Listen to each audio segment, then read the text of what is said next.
Yo, what's good, YouTube? In today's video, I got you guys the top 5 broken loadouts you guys need to use, including the brand new BP conversion kit, aka the Ripper. If y'all enjoyed this one, be sure to give it a like, subscribe, notifications turned on, and let's get into it. All right, first gun I want to give you guys a build here for is going to be for the SVA 545. This thing's an absolute tank of a gun that I think you guys really need to use. It's super underrated and frankly a little bit broken. So let's get in here to the muzzle category and give you guys our first attachment. You guys can definitely go for something if you want to stay off the radar, like the VT7 Spearfire suppressor. That's going to be a great option. But for me personally, I'm going to go down here a little bit to find and actually a compensator that is going to be my choice, which can be the Casus brake. So for that horizontal recoil and the firing aiming stability, this gun is super good. You guys can run this fully automatic. You can run this in the two, like basically the burst, because it fires 2 shots at once. The first 2 shots are faster. So if you put it into the single fire mode and just spam fire it, it's going to be really good. So you can run out to the Casus brake or the VT7. It's totally up to you, but I prefer to run the Casus brake on this specific gun.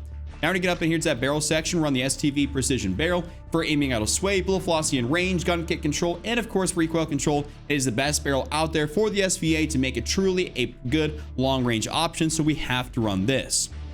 Now we're going down to the underbarrel section. We're throwing that Bruin Heavy support grip. So this right here is the tried and true underbarrel that we run on so many of our different long range guns. The reason being is just because there's nothing else, even though we have like 30 million options in the underbarrel, nothing really truly competes with the Bruin Heavy support grip for a long range option. A lot of them have too many downsides, slow you down, don't do enough. Whatever it may be, the Bruin Heavy just pretty much does exactly what you need for pretty much all circumstances, all weapons. Now we're going down to the magazine. Of course, we're gonna go throw on the 60 round mag. This is not really up for debate. You always should be running that 60. Listen, I'm a 60 round mag kind of guy. Some of the OG viewers will know that, but I really enjoy running that 60, especially because, I mean, you know, a lot of guns seems like nowadays have 45 or 50 or something like that. But when you get that choice to run that 60, you definitely should be doing so. And lastly, we're gonna go up into the optic section. We're gonna throw on that beautiful Jack glassless optic. If you don't have this, you guys could run some other red dot of your preference, but you should definitely go do like a weekly or a daily challenge or something, like set an armory unlock for it, because this is so useful on so many different guns and so many different scenarios. So that's why we got that on there. But this is my full build here for the SVA 545.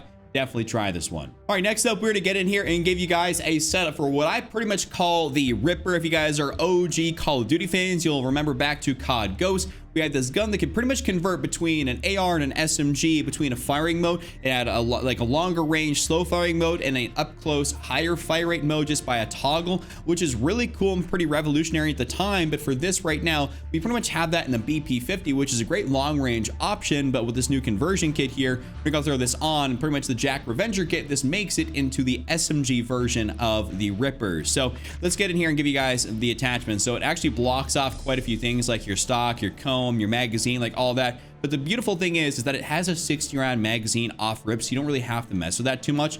But let's get in here and give you guys the attachments. So first thing in the muzzle category, what we're gonna do is I've ran a couple different things on this right here. So we have the option for the Casus brake, which is pretty good. I definitely ran that and try to get some gameplay with it. And also what's really good as well is this Zeman 35 compensated flash hider, which I would almost arguably say might be a bit of a better option than the Casus brake. I like it because it doesn't slow down your ADS speed as much. The Casus brake is 8%, this is 7%. This also helps your horizontal and vertical recoil a little bit more so than the Casus brake, which will give you 18% horizontal but no vertical. So Zeman, in my opinion, might be just the better option, and I've had good success here actually running this as well. So between these two, you really can't go too wrong, but I'm gonna give you guys this one here as my choice. Now we're gonna go up into that laser section, and this is pretty simple. We're just gonna run the first thing right here. So this is the Kimura RYL33 laser light, kind of a weird name, a bit of a tongue twister, but you can see the pros for a ton of aim locking steadiness, tack stance spread, sprint to fire speed, and of course ADS speed.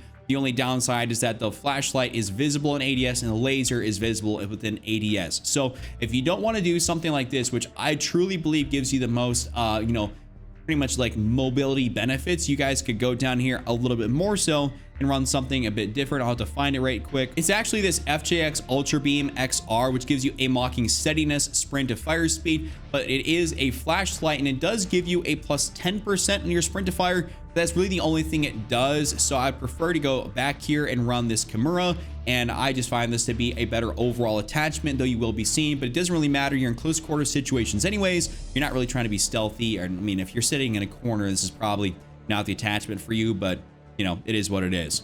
Now we're going down here, and because we don't have an underbarrel, we're gonna go straight to the ammunition. And it's one of those things where if you don't run an ammo, an ammunition type, you pretty much have to run like an optic if you want to utilize all 5 attachments. So for this one, what we did is we went ahead and threw on the 9mm high grain rounds, which increase your bullet velocity and damage range, increasing out 15% universally for your effective minimum, your effective damage range, and your bullet velocity. So that first damage profile is out there up to 14 meters, which puts you pretty much right smack dab in the middle, if not closer to the top end of what most SMGs are for their first damage profile. And the fact that the bullet velocity is increased up, which is great as well. You don't really feel the recoil control downsides. I just really don't think you do that. I mean, I've used this in game and it doesn't really feel like I have any extra recoil loss because I'm using the high grain rounds. Now we're going back here for our final attachment. We're actually gonna throw on this CCG tack tape for tack stance spread and sprint to fire speed. This gives you a benefit of 16% sprint to fire, and of course 20% on your tack stance spread, though we're not really using the tack stance. The sprint to fire, having it be at 92 milliseconds, makes it incredibly fast. And so the movement on this is actually kind of certified ridiculous, and you guys need to be using this. This exact build is an absolute heater, a great option to run, and it's pretty much a top meta SMG right now. All right, let's get here and give you guys a build here for pretty much what I like to call like a Cronus build, because it has 0 recoil. It does not move. I've gotten so many comments of people being like, yo, hey Chuck, you got a script or something? It's like, not everyone needs a Cronus to be good. It's easy to control guns in this game. I don't know how people don't understand that, but the muzzle, this is gonna be our first attachment. We're gonna give you guys pretty much the Cronus build here for it. It's not gonna move. We have the VT7, which you can run. That's recommended for people to use on this specific gun. But I go down here and we're gonna use a familiar attachment, the Costas Brig. This is pretty much like our go-to muzzle on our longer range weapons, I'd venture to say. It just works out really nicely. So I just definitely go for that. Next up in the barrel section, we're actually going to go for this MTZ Clinch Pro barrel, increasing our bullet velocity, damage range, aiming idle sway, and firing aiming stability, making this thing super easy to be able to use. It increases, of course, our effective damage range out 21% up to 43.1 meters, which is really solid. So you guys are going to be downing people. This is really great for Rebirth Island specifically. So definitely should use that. Of course, you're playing, Vondel, or if a Sheikah ever comes back, maybe, or, what is that? Fortune's Keep, something like that. We had a lot of Resurgence maps to play. But overall, this is a great thing. And you guys, if you want more damage range, just throw on that Spirit Fire instead of the Costas Break, and you'd probably be a little bit better off on Big Map BR. Now we're going down underbarrel section. Tried and true, Bruin Heavy Support Grip. Ain't got to explain this one too much. You guys kind of know the drill on it, so go ahead and run that. We're going to go down to the magazine, throw in the 50-round drum. Hey, if there was a 60, I'd be running that 60, but of course, we only got a 50 for this thing, so it's okay. But that's just going to be that. And lastly, we're going to go to the stock section, and we're going to go throw on the MTZ Marauder stock for recoil control and gun kick control. So this gives you a benefit here of 21% overall, which is great, and then 8% and 9% for horizontal and vertical. So really fire benefits here, and it doesn't really mess up your sprint to fire and your sprint speed too much. Though we're not really too worried about that, but it doesn't really mess up much, and you get a lot of benefits from it, which is really good. So this is pretty much my 0 recoil MTZ build. I mean, I've uploaded this, and I'm telling you, it's a heater. All right, now let's hop in here and give you guys a build for the Striker 9. I know that is a hot one for people to be able to use. I myself included, I really enjoy using it. So let's give you guys the top build for it. Muzzle, Zeman 35 compensated flash hider. This is the way to go. No reason you should be using anything else. We got to control the recoil a little bit. I definitely think this allows us to do so. Now barrel section, we're gonna go throw on that Striker Recon long barrel. I know some people prefer to run the Elite long barrel, but I just don't like how much it slows you down, and I'm not a fan of that. You can see in all the cons right there, but I would just much prefer to have more minimal cons and still actually get pretty much better bullet velocity, range, all this sort of jazz. I mean, it's the same bullet velocity, but your range is extended out. And sometimes that extra bit of range can be a pretty big thing. So we're pretty much in the same exact range as the Ripper, or AKA the BP50 conversion kit. So, I mean, you're going to be really, really effective at those close ranges, which is what you ideally want. So we're going to throw that on there. Now, underbarrel section, we're going to go throw on the XRK Edge BW-4 hand stop. I've actually ran the DR6 a couple of times on this one. So between the XRK Edge and the DR6, you really can't go too wrong. Just kind of experiment around and see what feels best for you. Maybe go into the firing range, something like that. But the XRK Edge works out beautifully for me, so I like to throw that on there. Now we're going down to the magazine. We're gonna throw on the 50-round drum. You guys, I don't really feel like you should be running that 40 rounds. I mean, I think this gun's pretty fast as is, and if you want to make it faster, you just have to adjust your stock attachment, which we'll get to for our final attachment. So yeah, speaking of, we're gonna get back here and we have a couple options. So we have the Lockman MK2 light factory stock. We have the Striker factory stock. Pretty much both of these are pretty good mobility wise, but the only downside to some of these is that, I mean, I don't think you move as fast with the Striker factory in terms of your overall sprint to fire speed as you do the Lockman MK2, but you do get a little bit more recoil cons at 14% here for your recoil kick as opposed to 10%. So it's a little bit up in the air. My preference is a little bit more sprint to fire because I'm pretty good with my recoil control. Like, people call me out for having a Cronus, you know, it's like, it's not hard to control guns, but point being is that I can control recoil. So for me, I'd go for the Lockman MK2 light stock. And if you're not as good with recoil, throw on the Striker factory and you'll be good to go. So that's going to be that. That's my full build.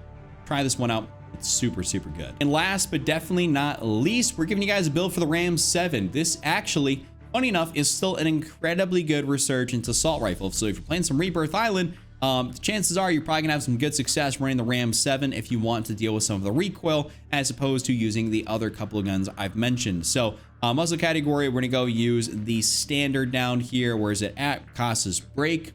Barrel section, we have a couple options in here, technically speaking. Like the XRK core mark is what people run if you want a little bit more recoil control. So you guys can get that, and it gives you a plus 12, 13, and 15%. And it does help with your overall recoil, but pretty much the ideal build for this thing is gonna use the Cronin Headwind Long, which gives you 22, 21, and 25% in your overall range, but it does absolutely nothing for your overall recoil control benefits. So pick and choose what you want. A little bit more recoil, a little bit more range. I'm good with my recoil control, so I'm gonna go for this. If you're not as good, go for the XRK core mark, but overall, you should ideally be running the Cronin Headwind Long barrel. Under barrel section, it's the Bruin Heavy. I ain't gotta explain this one. It just is what it is. Of course, magazine, we're gonna go throw on the 60 round drum. That's why I think a lot of people really like the Ram 7 is because of its overall magazine ammo capacity, which is really solid. So that 60 round drum is elite.